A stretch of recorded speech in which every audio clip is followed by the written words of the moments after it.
Welcome to the ICANotes Patient Portal video tutorial. In this video, I'll be demonstrating how to grant your patients access to the patient portal. I'll also be showing the registration process from the perspective of the patient. To get started, I'm going to open the chart of an established patient and I'm going to navigate to her demographics screen.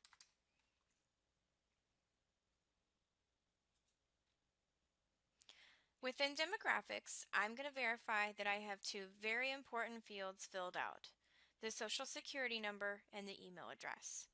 Please note that in order to grant access to the patient portal, a patient must have a unique Social Security number and a unique email address.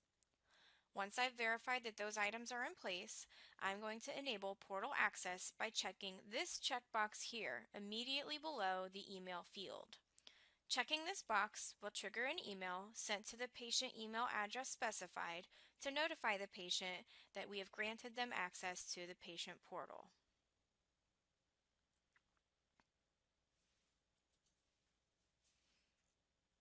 Here's what that email notification will look like. The sender address will contain the domain patientonlineportal.com, and there will be a link within this email that, once clicked, will take your patient to the portal registration screen.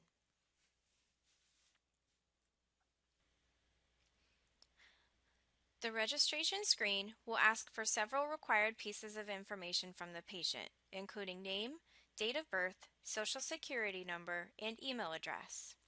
Your patient will also be prompted to create a username and password for accessing the patient portal. In the interest of time, I've pre-filled all of the required fields by hand myself. Once all of the required fields have been addressed, your patient will need to scroll to the bottom of the screen to review the CAPTCHA image, which is required for verification. Your patient will need to enter the text displayed in the CAPTCHA image. If they have difficulty reading the CAPTCHA image, they can click the New Image button and get a different CAPTCHA image. Once they've entered the text shown, they will need to click the Register button to continue with registration. To log into the patient portal, your patient simply needs to enter the username and password they gave themselves at the point of registration.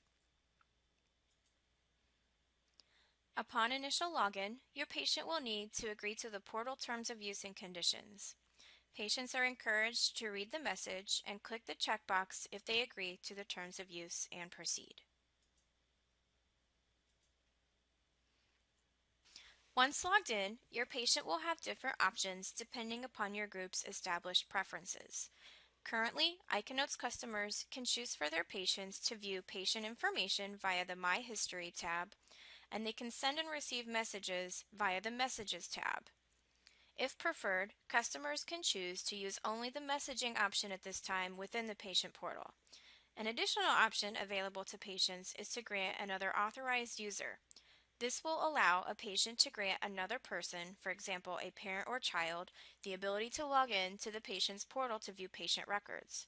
The registration process to add an authorized user is similar to the registration process that was completed by the patient.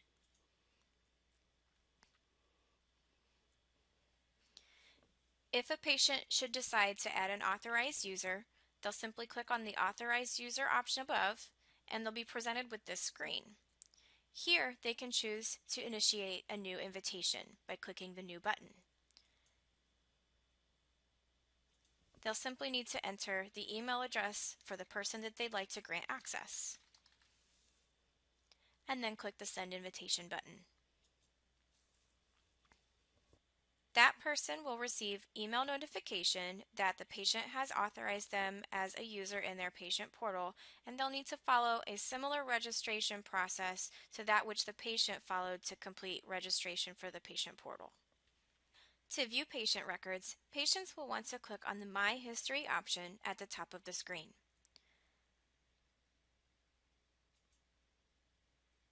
Remember, you can choose to allow your patients to view patient records and send messages, or you may choose to enable the messaging feature only. In the interest of saving time, I've created a progress note in ICANotes to demonstrate this portion of the patient portal. Any patient records available will be displayed as a CCDA, which is the standard format for sending clinical information from one system to another. As you can see, patients can view, download, or transmit a CCDA. In viewing the record, the patient will see their demographic information at the top and other information pertaining to the record as they scroll down.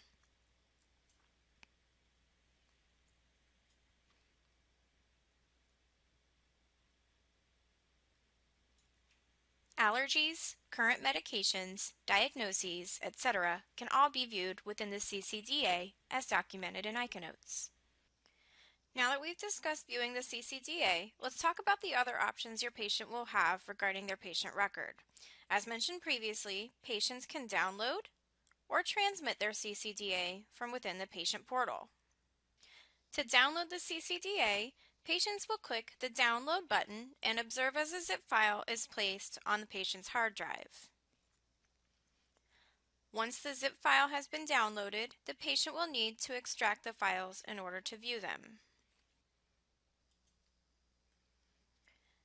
Clicking on the zip file within the Downloads bar will open the file within the computer's Explorer window.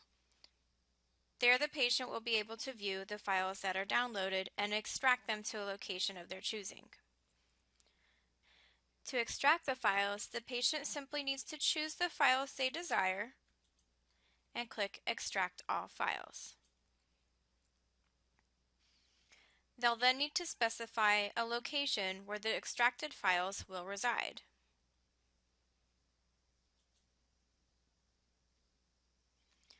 Once the files have been extracted, they can be opened and viewed.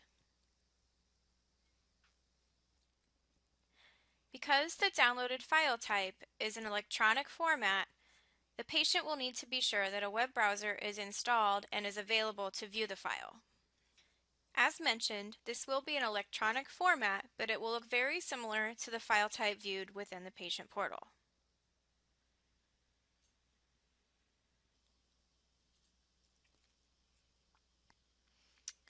Back in the patient portal, we'll discuss the last option patients have for handling their records, which is to transmit. Patients can choose to send their CCDA to another provider if they so desire. In order to do so, the provider to whom they'd like to send to must have a direct email address.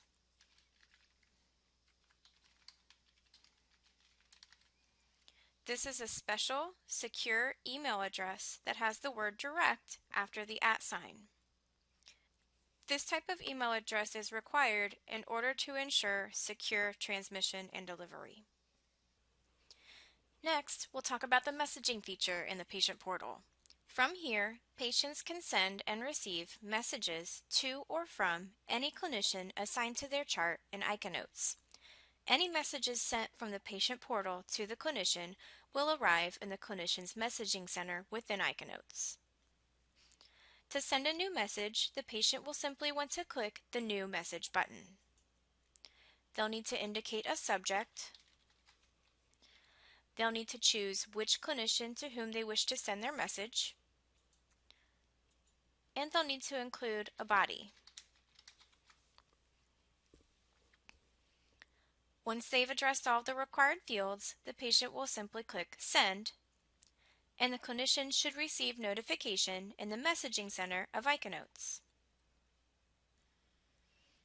Back in ICANotes, a clinician will be notified if they have a patient portal message waiting via the Messaging Center drawer here in the chart room. To retrieve a patient portal message from a patient, a clinician simply needs to enter the Messaging Center and choose the Patient Portal option. Messages are sent and received in real time. From here, the clinician can open the message, review the message, as well as respond.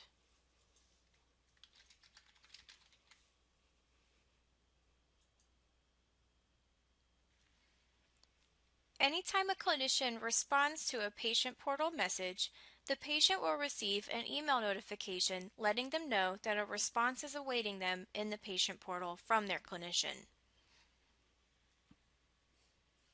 Back in the patient portal, any new messages from a clinician will be highlighted awaiting the patient's review.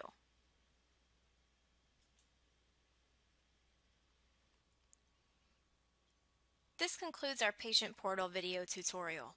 Thank you for watching, and please feel free to contact the ICANotes support team if you should have any questions about this feature. We look forward to speaking with you.